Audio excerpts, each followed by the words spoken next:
Isang matatag na araw si Hoconians. Ako si Sophia Maxine Rivera, ang inyong SSLG President. Nais ko ibahagi sa inyo kung ano nga ba ang matatag curriculum. Ang matatag curriculum ay inilunsad ng ating Vice Presidente at DepEd Secretary Honorable Sara Zay Duterte sa pagnanais na i-decongest ang kasalukuyang K-12 curriculum. Ito ay tutugon sa mga problemang tinukoy ng mga eksperto ng international at local education. Ang ibig sabihin ng matatag curriculum ay make the curriculum relevant to produce job-ready, active, and responsible citizens.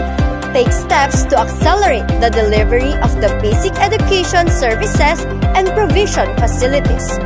Take good care of learners by promoting learner well-being, inclusiveness learning, and positive environment. And give support for teachers to teach better. Ngayong school year 2023 to 2024, ang bagong kurikulum mula Kinder, Grade 1, Grade 4, at Grade 7 ay pinapilot run simula noong September 25, 2023 sa 7 rehiyon kasama ang NCR. 5 paaralan naman sa Malabon ang napiling implementers at mapalad tayo na isa ang ating paaralan sa napili para sa pilot implementation of matatag curriculum.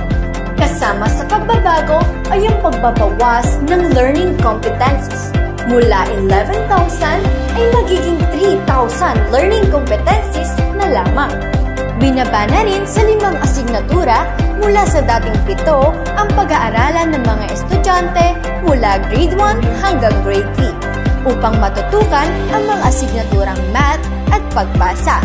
Ipapasok naman ang asignaturang science pagkatungtong ng Grade 4. Bukod sa pagbabawas ng bilang ng mga kasanayan sa pag-aaral, ang bagong kurikulum ay magpapaigting ng pagbuo ng kagandahang asal at character development sa mga mag-aaral alinsunod sa GMRC at Values Education Act, pati na rin ang pagtalima sa 21st century skills.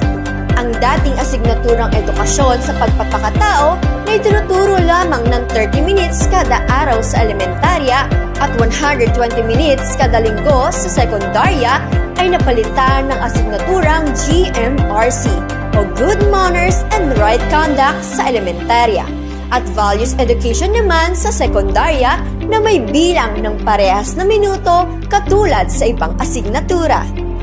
Tunay nga na mas paiigtingin at hahasain ang mga mag-aaral sa bagong inulunsad na kurikulum ng DepEd.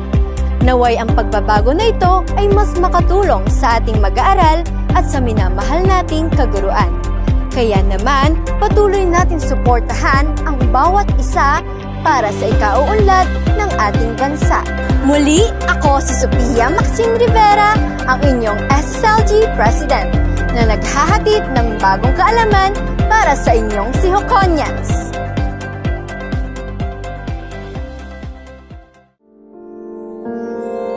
Ang tanging may pamamaan ako'y edukasyon Pilipino, tinuturong galing at talino para maabot ang pangarap mo.